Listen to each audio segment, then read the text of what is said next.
Good evening, I'm Dennis Ward. Welcome to APTN National News. For 1 year, Global News, in partnership with APTN, has been investigating the state of the child welfare system in Ontario. Tonight, we zero in on one company, Connor Homes, one of the biggest names in privately run foster care and group homes. The company, by design, makes money off kids in care with the help of taxpayer funds, like so many in the province do. But it's the type of care these children receive that caught our attention. Allegations of kids going hungry, being mistreated, and homes falling apart. All the while, the owners built another company on the side, a vacation rental business offering luxury getaways for the rich. Carolyn Jarvis reports in the first of a four-part series. On its website, Windswept offers vacation properties, including waterfront retreats, inns, even a private island it says you can fly your float plane to. The properties are owned by the Connor family, the patriarch, Bob Connor. Stay here and experience all the comforts of home, the website boasts. But this was home without comfort for some of the kids living at the Connors' other properties. Houses run by their other company, Connor Homes, which operated for-profit foster care and group homes for 46 years, and which still runs 3 group homes in Eastern Ontario. These homes were in horrible shape. Electricity not working, water not working. That happened on a regular basis. Former workers who asked that their identities be concealed for fear of reprisal say before the ceiling collapsed in one of the homes, they repeatedly documented water damage in daily logs. But disrepair, they say, was often left for weeks, even months. What message does that send to the youth when it's not worth fixing up their home? That nobody cares about them, and that's exactly what the youth would say. There are no parents here. In group homes, kids and teens live together with rotating staff. A lot of people don't know what happens. They need to see what's going on. Ontario's Ministry of Children, Community and Social Services had an idea of what was going on. Inspectors visited between 2019 and 2021 and interviewed a girl who said her mattress was so uncomfortable she had to pile several old blankets under her sheets. Inspectors also spoke with a boy who lost his glasses at his last foster home, but says he was told by Connor Home staff that he was not allowed to have a new eye exam until December, 9 months later. They noted bed linens were dirty and smelled of body odor, and there were mouse droppings in kitchen drawers. And yet, the province renewed Connor's group home licenses. This is happening and there's nothing being done about it. Connor Homes, which declined an interview, said it strives to exceed the legislated minimum regulatory standards, adding its foster care license was renewed by the ministry without any conditions for the first 40 years. The ministry, meanwhile, says it's increasing oversight and reviewing the processes for inspections. These kids in these homes weren't a priority. For every child in its group homes, Connor Homes receives a per diem payment using public funds. As we uncovered, $198 to $213 a day. Some staff would say that they're a paycheck. What do you mean, a staff would call a youth a paycheck? Yeah, I've heard multiple staff say that to kids straight to their face. In its foster care division, money was also a motivator. Connor Homes would hire supervisors to recruit foster parents and open new homes, paying them $10 a day for every child placed in a home. Every young person in care has a price tag. We're talking about companies doing business through kids as commodities. Today, the Connor family has amassed a real estate portfolio owned personally and through their companies worth over $10 million, according to Global News' calculations. Meanwhile, there were complaints to the province, as recently as 2020, that kids were going hungry. Carolyn Jarvis for APTN National News.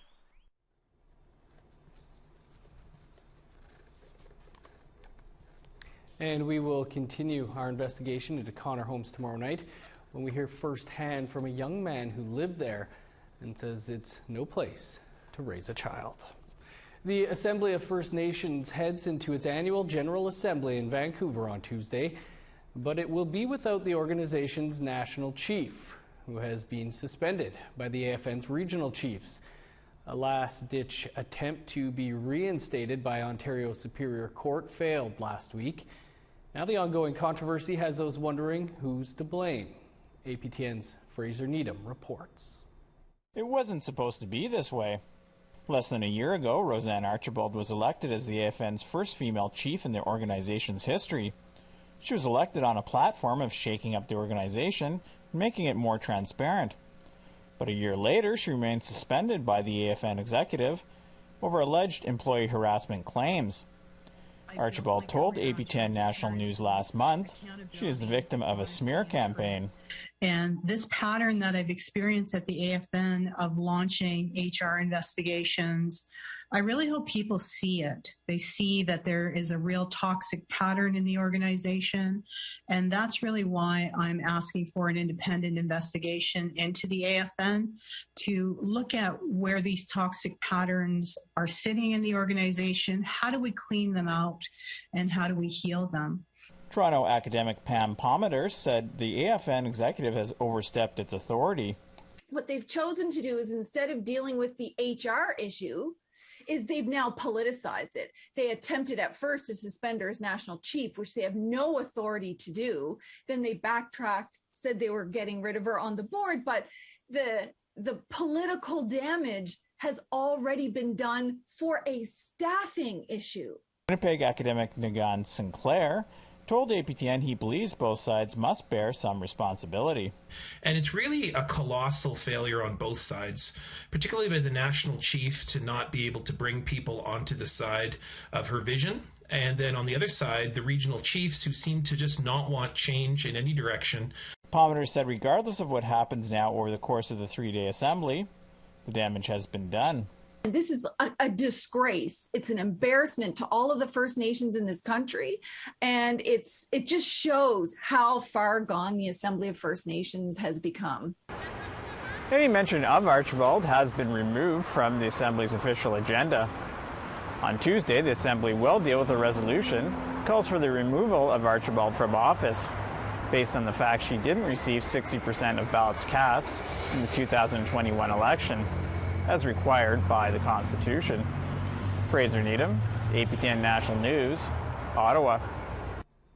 Thanks, Fraser. Our Rob Smith will be covering the AFN AGA in Vancouver this week. Here he is with more. I'm Rob Smith. The Assembly of First Nations is here in beautiful Vancouver to hold their annual General Assembly, and it might turn out to be a very historic week as National Chief Roseanne Archibald struggles to maintain power. The first thing on the agenda in the morning will be whether or not the Chiefs will overturn her election, ending the first term of a female chief in that position. But her supporters plan to show up early tomorrow morning to voice their concerns by how she is being treated. Archibald is calling for a forensic audit into what she calls corrupt practices here at the AFN. She was suspended by the AFN's executive committee 2 weeks ago, but challenged that in court late last week, saying the committee doesn't have the power to suspend her. But an Ontario court rejected that bid, declining to hear the case ahead of the AGA this week. It all adds up to an exciting week here on APTN National News. Stay tuned. And the AFN Women's Council had held a press conference today. It was to support two draft resolutions that will come forward during the AGA, one to implement the calls for action made by the MMIWG inquiry. The other is to support the family of Chantel Moore, who was shot and killed by an Edmundston police officer. Her mother, Martha Martin, spoke today. I'm so tired of hearing recommendations after recommendations, and we see no action. And until I see hard action, we're going to continue to make noise.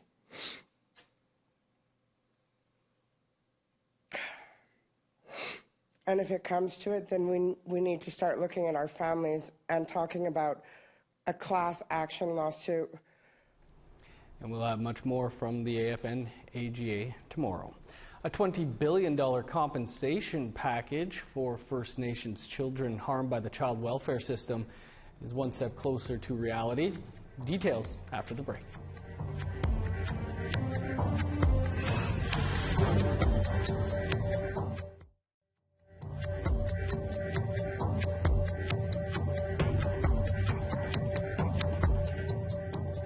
Welcome back. The Assembly of Manitoba Chiefs has yet to set a date for a non-confidence vote against Grand Chief Arlen Dumas.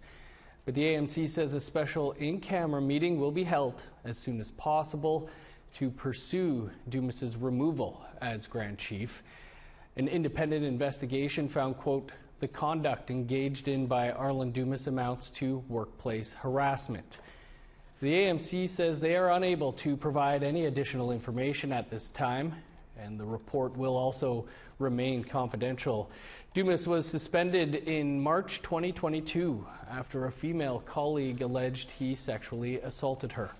Winnipeg police say they have received 2 separate complaints involving Dumas. No charges have been laid. The AMC says Dumas will remain suspended without pay until the non-confidence vote is held. The federal government has signed what it says, or what is said to be the largest class action settlement in Canadian history. If approved, the agreement would pay $20 billion to victims of the underfunded First Nations child welfare system. Minister of Indigenous Services Patty Hajdu announced the deal this afternoon. She joins us now. Minister Hajdu, thanks for taking some time for us. Can you walk us through some of this final agreement's main features? Well, absolutely. First of all, this is the proposed final agreement worked on over the past 6 months by Canada, the Assembly, First Nations, and of course the council that represents Mashum and Trout class actions. This is the component of the CHRT agreements in principle that deals with the compensation aspect of the Canadian Human Rights Tribunal actions, and it will essentially settle the compensation component of those agreements for really hundreds, if not thousands, of children and families.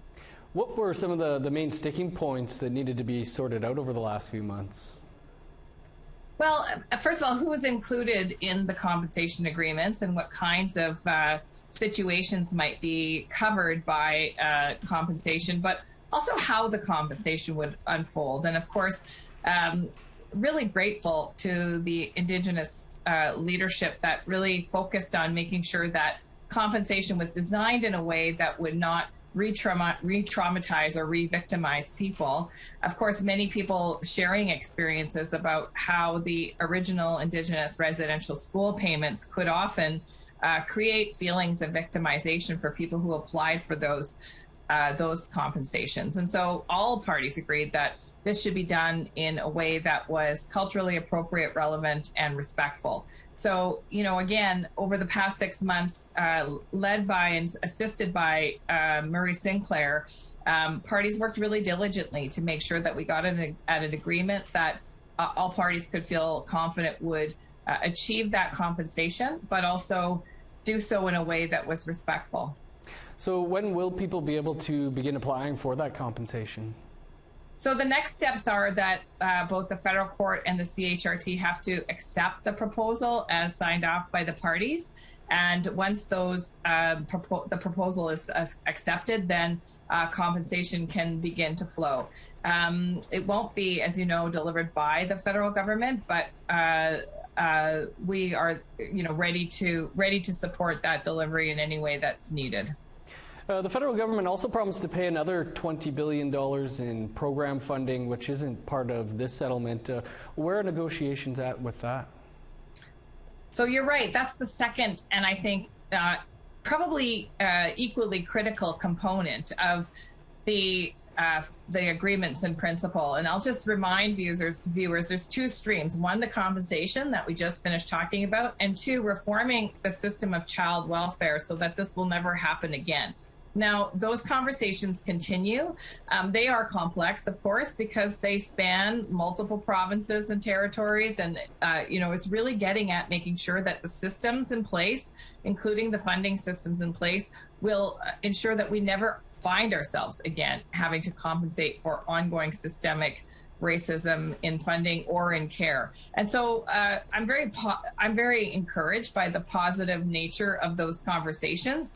They really are, again, being held amongst the parties, including Dr. Blackstock, to make sure that we use every bit of expertise and leverage people's experiences to make sure that those system reforms really are going to result in better care for children and families. Minister, while we have you here, you're going to be speaking at the Assembly of First Nations Annual General Assembly later this week.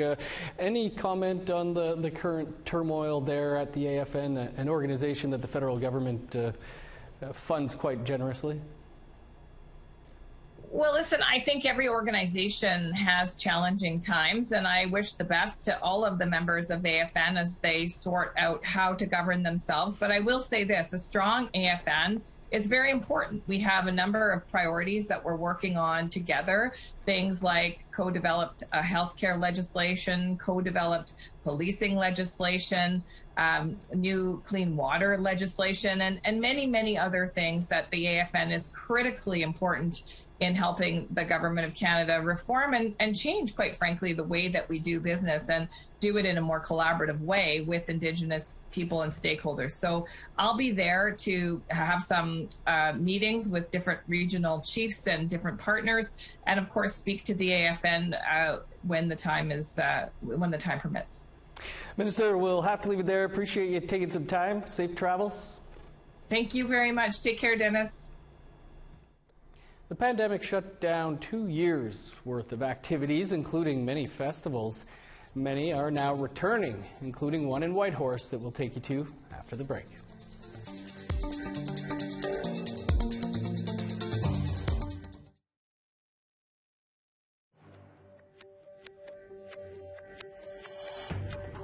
Welcome back. Time now for our photo of the day. And this was sent in by Tina Horseman. A great photo of a waterfall, and while it looks familiar, we don't know where it's from. Nonetheless, great pick, Tina.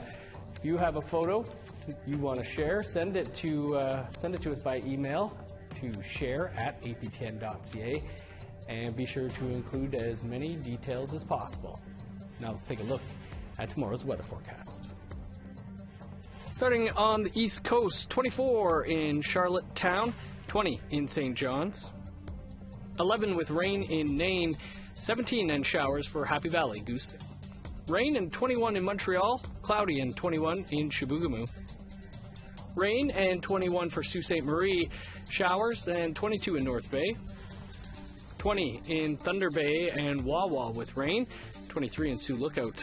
Sunny and 24 for God's Lake and Norway House. 23 for Winnipeg and Dauphin. 23 and cloudy in Regina, showers and 19 in Saskatoon. 19 with rain in Meadow Lake, cloudy and 21 for Buffalo Narrows. In northern Alberta, 23 for Fort McMurray and Fort Chip. 24 in Lethbridge, rain, and 21 in Edmonton. 19 with showers for Vancouver, 20 in Victoria. 22 and rain for Prince George, 20 in showers in Smithers. 27 with rain in Old Crow, 28 and rain in Whitehorse. Sunny and 23 for Yellowknife, 31 under the sun in Norman Wells, 16 in Sax Harbor, 24 in Paulatuck. 15 and sunny for Chesterfield, 20 in Cambridge Bay, 8 in Resolute, 10 with showers in Igloo Lake.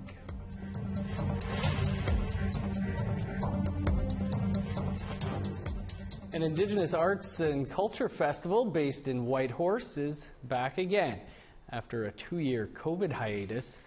With 1,000 people expected at the festival each day, performers say they're excited to celebrate their culture again. Sarah Connors has that story.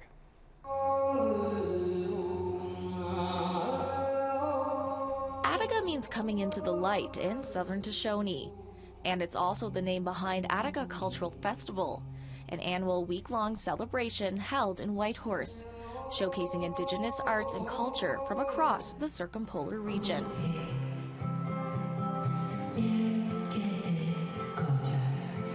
The name has never been more fitting. For the last 2 years, the celebration has been on hiatus because of COVID. So it's a really special year because it's like we're reigniting the spirit of what Attica is really about.